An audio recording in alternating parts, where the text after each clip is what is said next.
A woman by the name of Christina Bobb has officially been hired as the Republican National Committee's new counsel for election integrity. Election integrity is something that you should keep in mind as I continue giving the details of this story, because it turns out that unfortunately she also happens to be a person who wrote a book about how the 2020 election was stolen from Trump. So the book is titled "Stealing Your Vote: The Inside Story of the 2020 Election and What It Means for 2024." And Steve Bannon did the introduction, so you know it's legit. Totally, yep. The book's description also reads as follows: the 2020 election was riddled with lying, cheating, stealing, and vote dumping, which disenfranchised millions of Americans and probably swayed the outcome of the election. None of this is true. As usual, the cover-up was even worse than the crime, as politicians, media, and activists launched an all-out assault on facts and evidence, doing everything in their power to bury the truth and slander anyone who dared ask the inconvenient questions. That is stupid. And not just stupid because it's false. People love to throw around phrases that they haven't thought about. As usual, the cover-up was worse than the crime.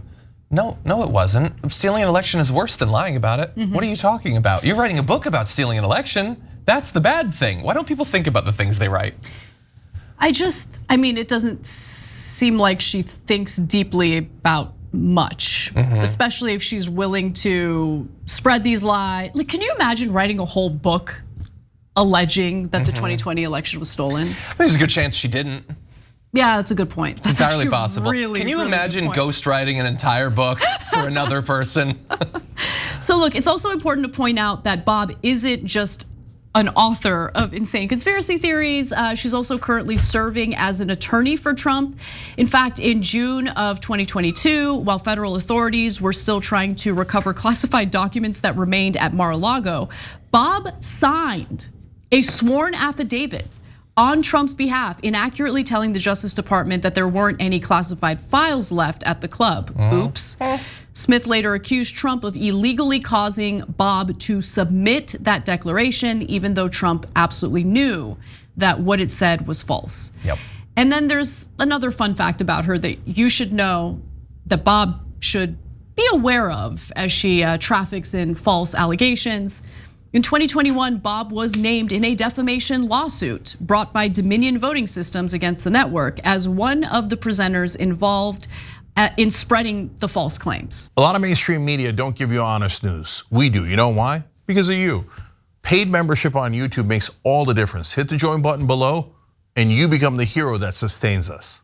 She was working as a host and a correspondent on OAN at the time. And so again, you can't just lie about anything and everything you want, because if it falls under the defamatory category, you could face some serious consequences for it, as Fox News learned.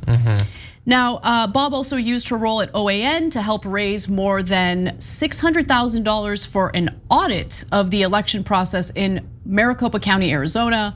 The audit confirmed that Joe Biden won the state. You wanna know what else confirmed Joe Biden had won the 2020 election? The dozens upon dozens of court cases where the Trump camp challenged the election results and failed to prove that there was widespread voter fraud in an effort to overturn the election. Yeah, but also there were many mules, I hear, great documentary. Yeah, look, Donald Trump being constitutionally incapable of admitting that he's lost something is sad, but not nearly as sad. The cover-up is worse than the crime. That like literally hundreds of people in elite positions, as well as literally millions of Americans, feel like it is their job to spend years pretending that he won something that he didn't. That's so sad. Like if your kid lost a Little League game, and then for the rest of your life, you just went around on Facebook posting that he actually won the game. And then everyone else that you knew posted on Facebook that he actually won the game. Like that is actually what's going on here. You're writing books about the fact that no, his bunt was good, it was a good bunt. I don't understand these people. They cannot accept when they have lost. They must always win. It is incredibly embarrassing. It's pathetic. It's the definition of being pathetic. Yeah, and by the way, Christina Bobb isn't the only questionable figure who's now firmly involved in the RNC. You also have Trump's handpicked Michael Whatley, who's serving as the organization's new co-chair, precisely because of what he says about the 2020 election. Trump likes Whatley for one overwhelming reason, according to people who have discussed him with the former president. He is a stop the steal guy, as one of the people described him. He endorses Trump's false claims about mass voter fraud, and Trump believes he did a good job delivering North Carolina, a 2020 swing state, to him. So look, there's no question that the RNC is now filled to the brim with Trump loyalists. Laura Trump is the other co-chair of the RNC, the other new co-chair of the RNC, along with Whatley, and they immediately fired like 60 people. I am not as concerned about all those firings because I think that there was a lot of like waste and bad behavior at the RNC based on some of the investigative reporting that's been put out there.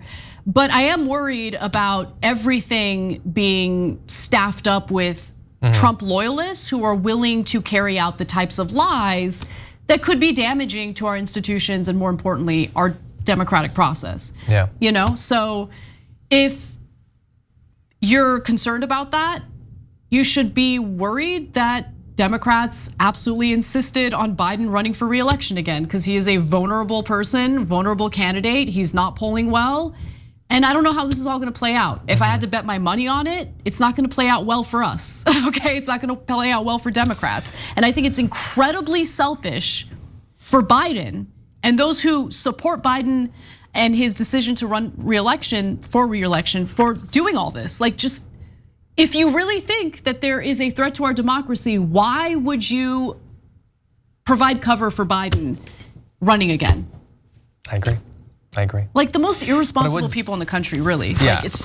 Like Look, I think you're right to point out that obviously November, like the November election, is definitely up for a lot of doubt and all that. But even like with the people that they've staffed the RNC with, if Biden wins, almost doesn't even matter what margin, they're not going to accept it. Like, and now at the federal level and the RNC and at the state level, it's all filled with people who are gonna launch a million lawsuits and they're gonna try to shut down vote count places, and they're gonna be harassing people and doxing people and possibly attacking people.